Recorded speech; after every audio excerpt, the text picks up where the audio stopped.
Hey there, fellow sojourners, and welcome back to another edition of Appropriate in the Culture. On today's episode, we discuss whether or not Christians should watch horror films. I'm Pastor Shane. I'll be your horror connoisseur today as we appropriate some culture.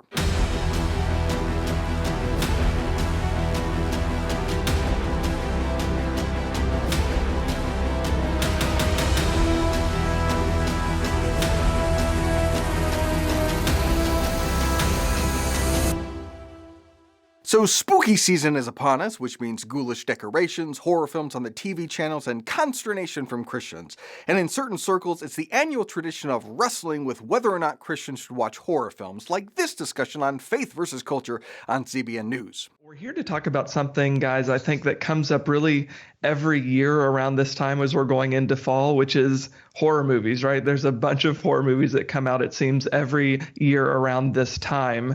And I know so many Christians in my life, and even myself, I wonder, is it okay for me to entertain this? Should I stay away from this stuff? Is it just too dark for us as believers to be spending money and going to see these movies at theaters or watching them on streaming, whatever? There's a lot to go over there, but I wanted to get off the top just y'all's thoughts on this issue. Yeah, well, I think, Trey, first of all, it's good that you're marinating on this because that means you're a discerning Christian if you are, right? You're not just putting on the screensaver and just thoughtlessly consuming things haphazardly. That's a dangerous recipe for Christians. So, I mean, my initial thoughts on it, and we're going to dive into this, and I'm looking forward to hear what you guys think. I'm going to guess I'm going to be more on the extreme on this as far as avoiding this kind of content.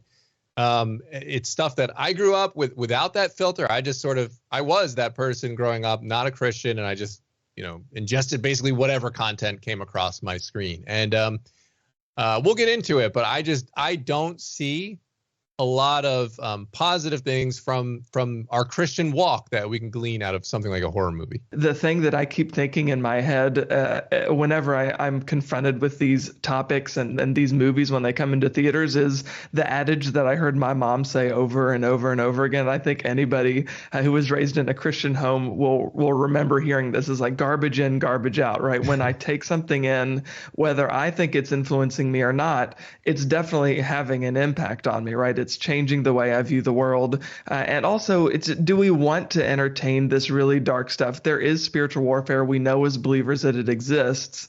Do I really want to open the door even just a crack to entertain the potential for this kind of stuff to really have sway in my way of thinking? Garbage in, garbage out. But that presupposes that horror films are garbage without doing any work to demonstrate why they're garbage. And remember, they're talking genre, not individual films. The genre is garbage. There's of course garbage horror films, and there's garbage dramas, and garbage comedies, and garbage action films, and garbage rom-coms. I doubt anyone on that panel would be cool with Christians watching dramas like Cuties, or Call Me By Your Name, or comedies like Porky's, or American Pie, or rom-coms like No Strings Attached, or Love and Leashes. But they would never convene a panel to discuss whether Christians should watch dramas, because that would clearly be silly. So is there then something inherently sinful or worse about horror films? Yeah, I think for me, when you look at how this topic is talked about, Hollywood loves to talk about it, right? They're obsessed with it. That's why we're having this conversation every year around Halloween, and throughout the year, there are all sorts of movies about ghosts, demons, the spiritual realm, and they're not coming from a Christian perspective. They're coming from a secular perspective most of the time. And so you have that dynamic going on. And then within the church, you have two dynamics. You have, I don't want to oversimplify it, but you have churches that are obsessed with the demonic. They see a demon under every rock. There are Christians who think every bad thing that happens is demonic and every illness is demonic. You can take that to its extreme. Then you have the other extreme in the church.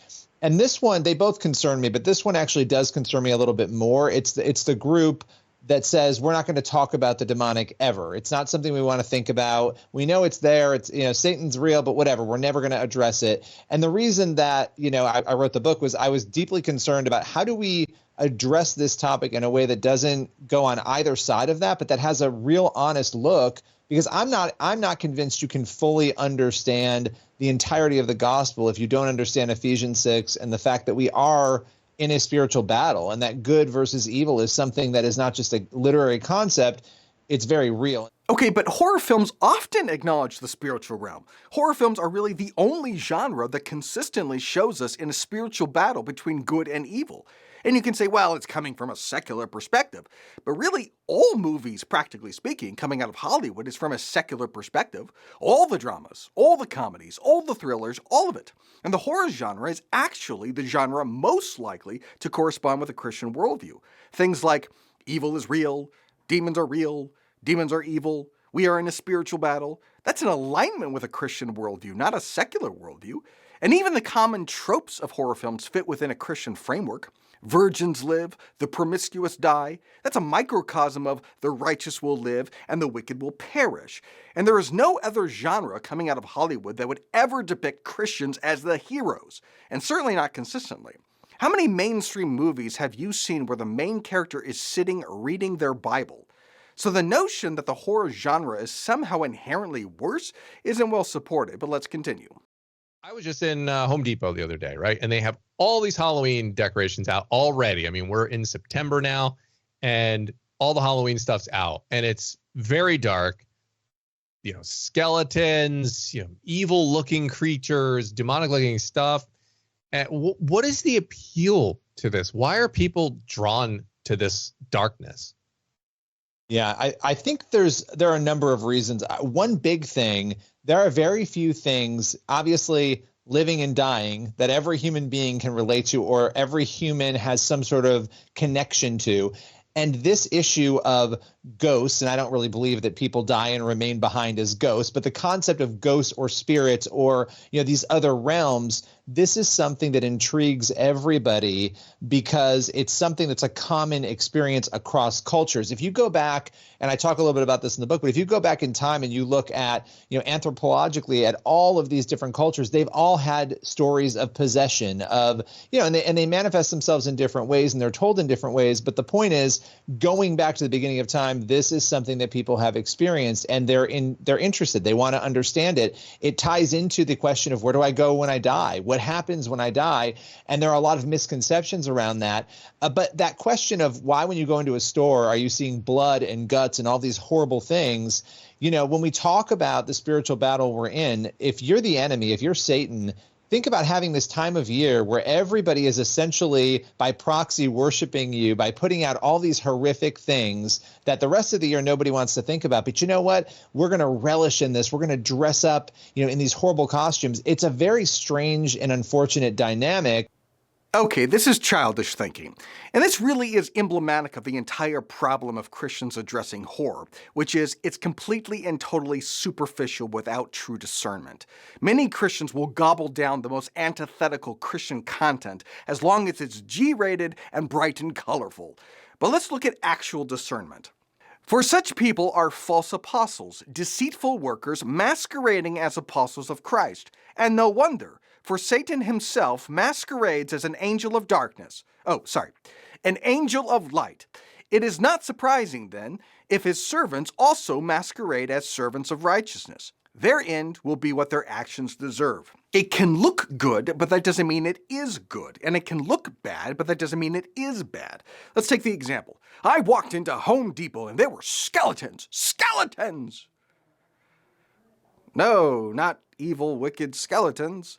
God gives us flesh to cover our evil demonic skeletons. But the real problem of these decorations is it makes people think about their own mortality. Wait, what? That's what he said. It ties into the question of where do I go when I die? What happens when I die? And there are a lot of misconceptions around that. Oh, what happens when I die? Where do I go when I die? Isn't that a good question? Shouldn't we want people to think about their mortality? I think Satan, who often masquerades as an angel of light, would rather we go through our entire lives and never once contemplate our mortality or ponder the afterlife. And I certainly don't think it constitutes worshiping Satan by proxy. But as it relates to horror films, which is the actual topic at hand, horror films, at least in their narratives, discourage, not encourage, worshiping Satan or engaging with the occult. Anybody who worships Satan in a horror film is the villain. And engaging with the occult in a horror film is never portrayed as a good idea. I've never seen a horror film where playing around with a Ouija board was a smart idea, or where reaching out to the spirit realm went swimmingly, or where playing around with demonic rituals wasn't a serious mistake. If you're actually living your life by the lessons of horror films, you would never mess with the occult. Now you could say, well, horror films are fun. It's entertainment, after all, and there should be no frivolity around the occult. But I think that strains credulity. The Chronicles of Narnia are fun and entertaining. That doesn't mean it encourages communing with the devil just because Satan is fictionalized as the White Witch. The Mark of the Beast and the Antichrist are depicted in the Left Behind series, which I think is meant to be entertaining.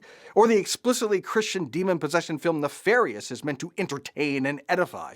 Or the more mainstream works of Scott Derrickson, like Deliver Us from Evil, which literally has a conversion scene in it, and it was kind of cheesy. But the point is, you can have the occult, Satan, and demons in fiction and be entertaining, and therefore fun, without undermining a Christian worldview or the seriousness of spiritual forces. Now, these fine folks do acknowledge that there are exceptions and nuance here. Other films that are more redemptive almost, and a lot of I'm thinking of the Conjuring universe type movies, right? They usually end with some sort of redemptive storyline. Can you see why for some they might say maybe there is a value in some of these horror movies, or is it something we should stay away from altogether? Because I'll be honest, in my life, that's something that I've thought about. Like, if there's a redemptive thread to it, maybe it's not as bad for me as a Christian to entertain. Yeah, no, I think that's a good question. And I used to be somebody, even growing up in a Christian home, who was obsessed with all these topics. And I'm not there now. I'm in a very different place, but I would watch all these movies. Any horror movie that came out, I wanted to see it. The scarier it was, the more I was interested in it. And, you know, when you look at the modern contemporary movies that we're seeing, we are seeing more films like The Conjuring that do sort of dabble in based on a true story. And of course, they, exacerbate that story. But I think we have to be really careful. What is the intent of the film? Why was this film made? And not that that's the only answer. I think we need to be discerning. I would argue 99% of us probably never pray about or over what it is we're watching and consuming. And you should be discerning. But my point is, if your discernment extends to only horror films, then you're not really being discerning. You're being less than discerning. Because horror films as a genre are actually more likely, not less likely, to align with Christian morality and a Christian worldview. But we don't seem to have panels about whether Christians should watch comedies. Well, that's it for today. We'll have more on this topic as spooky season continues. If you like what we're doing here, like, subscribe, leave a comment, follow me on the major socials, and as a reminder, my new book, 6 Rounds for the Witching Hour, is coming out later this month. It's a middle grade fiction with a bit of an edge. Here's the logline. A vampire teams up with a runaway girl to track down a paste that supposedly can block the harmful rays of the sun. Together, they must travel through the bleak frontier and face the peril of those that hunt them. It's fun, you'll like it, and it's part 1 of a larger series, so buy a copy or 10, because if, in the first few weeks of release, we sell 100 copies, I have pledged to watch and review 80 for Brady. The true story about some old biddies who go to watch Tom Brady play in a Super Bowl. Talk about a godless, unredemptive horror film. So buy a book, and I'll see you next time for more Appropriate in the Culture.